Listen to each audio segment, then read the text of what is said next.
အဖွားကြီးတယောက်ကမနဲ့အစိုးရရင်3 နာရီဆိုပုံမှန်ထပြီးတော့ပိဋိရွတ်ဖះရှခိုးတာဘီနာချင်းရကောင်တခိုး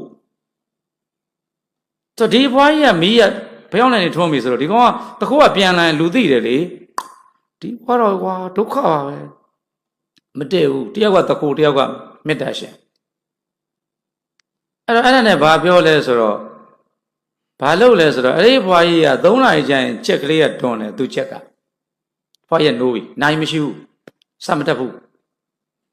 တတိဖွားကြီးထဒီချက်ကလေးကြောင့်သူကအချိန်မှန်နိုးတာပဲဆိုအဲ့ဒီတကူကကြက်တက်ပြီးခစားပလိုက်ဒါပေမဲ့ဖွားကြီးသူ့ချက်ကလေးပျောက်သွားမှသိသွားမှတတ်သွားမှမသိဘူးချက်ကလေးတွေ့တွေ့ပြန်လာပါစေပို့ပါစေမြစ်တာဆိုအဲ့ဒီမြစ်တာကထောက်လျှောက်ပဲပုံမှန်တိုင်းပဲပို့တလားတော့ကျတော့အဲ့ဒီကောင်ကြက်မွေးတွေပေါက်လာသူ့ရဲ့မြစ်တာစွမ်းအားကြောင့်အဲ့မှာကောင်ကြောက်သွားတော့မှအဖွားကြီးသိအောင်ဆိုပြီးတော့အောက်လန်းဆရာကြီးနဲ့ဘေးရင်ဆရာဓာတ်ဆရာနတ်ဆရာနဲ့အဲ့ဒီအဖွားကြီးကိုဆေးနဲ့တက်နဲ့တိုက်မယ်ဆိုပြီးသွားလို့တော့အောက်လန်းအဲ့ဒီဆရာကြီးကငါမစွမ်းဘူးတဲ့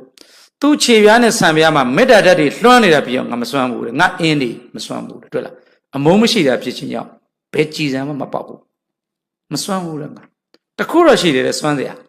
အဲ့ဒီအဖွားကြီးရဲ့နှလုံးသားမှာရှိတဲ့မေတ္တာဓာတ်တွေပြည့်သွားရင်တော့မစွမ်းမယ်တဲ့ဟာငါမလုပ်နိုင်ဘူးတဲ့သူငါအင်းနေမစွမ်းဘူးတဲ့ရှင်းရှင်းလေးပဲတခုတော့အကြံပေးလိုက်မယ်ကွာမင်းအဲ့ဒီဖွားကြီးကဒီနေ့ချိန်ဒီမင်းပေါ်တော်၎င်းကြက်ကလေးတော့ပြန်လာပါကြက်ကိုတတ်တဲ့လူလည်းမဖြစ်ပါစေနဲ့ तू ကဖြည့်နေတာဖြစ်ရောမင်းအဲ့ဒီအဖွားကြီးရဲ့မေတ္တာတက်ကိုအောင်လုပ်ရလိမ့်မယ်အကြံပေးလိုက်တယ်ဘယ်လိုလုပ်မလဲအဲ့အဖွားကြီးရဲ့တည်သွားတဲ့ချက်နဲ့တူတဲ့ချက်လိုက်ရှာရေးလိုက်ရှာတွေ့အဲ့ဒီချက်ကိုတတ်လိုက်အထဲတဲ့ကလီစာတွေထုတ်အရေးအခုနအမွှေးလေးနဲ့အရေးကုန်လေးဒီတိုင်းထားပြီးတော့အဲ့ဒီကြက်ကအထက်ကကလီစာတွေထုတ်ပြီးတော့အဲ့ဒါတွေအယုတ်ကလေးကိုလုပ်ပြီးတော့ဖျားစင်ပေါ်အဖွားကြီးမရှိတော့တင်ထားမြစ်တာဘုတကဘာလုံးမှာတတ်တော်တွေမြစ်တာပို့ပြီးတော့ကြီးစီတတိလိုက်ပေါ့ဟဲသားလေးဘေးရောက်နေဆိုလှမ်းကန်တော့မှတေးနေတဲ့စိတ်ဆိုးသွားအဲ့မှာငါကြက်တတ်တဲ့သူတွေငါကြက်လို့တဲ့သူအဲ့မှာအယုတ်တန်နဲ့လှုပ်တော့တာဖွားကြီး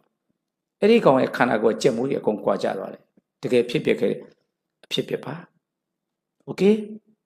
တကယ်ဖြစ်ပျက်ခဲ့တဲ့ဖြစ်ပျက်တယ်မေတ္တာရဲ့စွမ်းအားမေတ္တာရဲ့စွမ်းအားအဲ့ဒီလိုတခုမေတ္တာတက်ပြည့်သွားတဲ့အခါမှာခုနတော့ချက်မွေးတွေပြုတ်ကျသွားတယ်မဟာအောင်မေရွှေဦးတက်တဲ့မှာကိုရင်လေး